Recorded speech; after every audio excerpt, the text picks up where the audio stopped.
Melissa Jones joins us, founder of the Girls Positivity Club. Thanks for being here. Thank you so much. Quickly, for viewers that maybe haven't met you yet, what is the Positivity Club?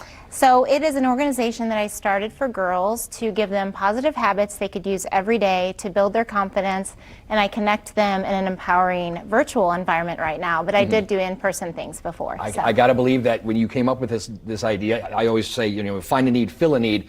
That need is there now more than ever, right? It is, and that's what people really want, and like families want for their kids. We all want them to know how to believe in themselves and also just how to connect with other positive people, and we do fun things, so they love it. We got some good advice for complimenting, starting maybe with parents, because that's a fine line between, you know, gushing over your child and nurturing them and encouraging them. Yes, exactly. So I say that there are 3 things to watch out for with complimenting kids. Okay. We always want to compliment our kids, but the first thing is not to overdo it, like you said. If you compliment everything they do, then it starts to mean nothing to them and it loses its value.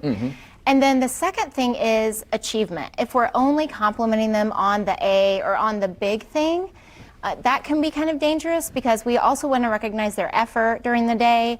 And then just saying good job, being specific. Like instead of just like, good job, you know, saying, you did a great job on coloring the border of your art or whatever it is. So kind of reframing that. Yeah. I have a high school friend I keep in touch with, and he was just kept posting about his son's high school wrestling career. And I actually called him. I hadn't talked to him. I said, your son is an amazing wrestler. I said, but I know you're an amazing dad, and maybe it should be about maybe more than just the wins. Right. And then so he just tweaked it a little. And then I called him back and apologized for butting into his parents. But he said, like, it's the effort is there if the result isn't necessarily, right? Right. And I think when we compliment kids on the process, like, wow, you worked really hard studying for that test instead of only the A, then it really helps them. Yeah, exactly. What else?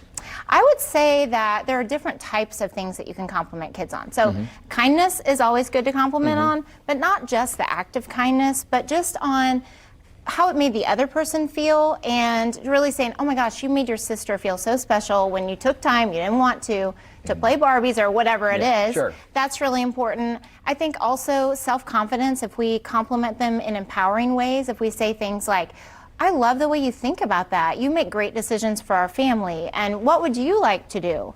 And so that really gives them like a sense of purpose, and it also makes them feel really confident that you believe in them. Those are good tips. I can remember moments of my life when my parents specifically, it gave me a better sense of inclusivity in my own family. Like my word is valued. I'm not just the kid. Right, right. And that's what kids want. They want to feel like they have a voice. And that's the thing that kids tell me all the time, is they just want to feel heard and feel seen. And so just little compliments like that, even asking them questions. Sure. We've been also talking, is it a Midwest thing, the inability to take a compliment, or is it universal? I think it's universal because I have friends nationwide who we all say this. I mean, it's so hard to take a compliment. And it's so weird because you think you should just be able to say thank you, but it's like you minimize it and say, oh, it's no big deal, even on social media. Right. Or you deflect it and you're like, oh, it was really this other person, you know, and you're like trying to deflect it away from you. And so those are some ways that you really just can kind of downplay it. And instead we need to just zip it and just say, thank you. And maybe with this past year that we've had, bask in it. Yes. If someone's bothering, because we're all tending to live in a manner of speaking, like our head down, we're just going to keep going because we got, you know, we've got this pandemic and we've got some civil unrest, which we tend to always have, things like that. Like, okay, someone bothered to give you some good words. Exactly. Just take it. Yeah, and it feels so good. There are actually chemicals in your brain that are released when you give a compliment and when you receive it. So dopamine, which is motivation and focus, and it helps you want to do it again and receive it again.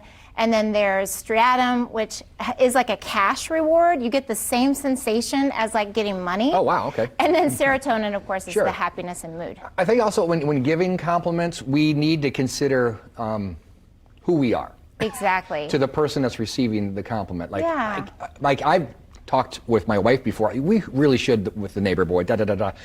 And she's like, well, it's going to sound better coming from you. You know him better. Yes. That sort of thing. Like a compliment is currency. It is. Kind of. It really is. And it feels so good. And that's what we tend to forget, is that it's something really small. And sometimes we think of the compliment and we forget to say it out loud. And I think it's being intentional about doing that, not only with our kids, but with our people we work with and our families. And so just noticing the good every day. So National Compliment Day shouldn't be a day. We should use it as a launching pad to how we think. Yes, I think so. And I think National Compliment Day just brings attention to it and just makes it more intentional for us, and it gives us an opportunity to just think about giving compliments. And a lot of times, because I'm old, it's like, oh, I got to remember the next time I see that person to say this to them. It's like, no, don't wait. I've got a phone. Yes. I've got social media. Yes, and I think complimenting people on things on social media and doing it in a private way, and if that feels too uncomfortable, private messaging them, sending them a DM would be really nice. And you never know what kind of day someone's had. Right. And for me, when I get a compliment, I'm like, oh my gosh, that made my entire day. And so it makes both of you feel good. Scott Sander used the phrase this morning, my day went from outhouses to aces. I had never heard that before, but I understood it and it made sense. Girlspositivityclub.org. We'll put the link on indystyle.tv. Thank you so much for your insight. Thank you so much.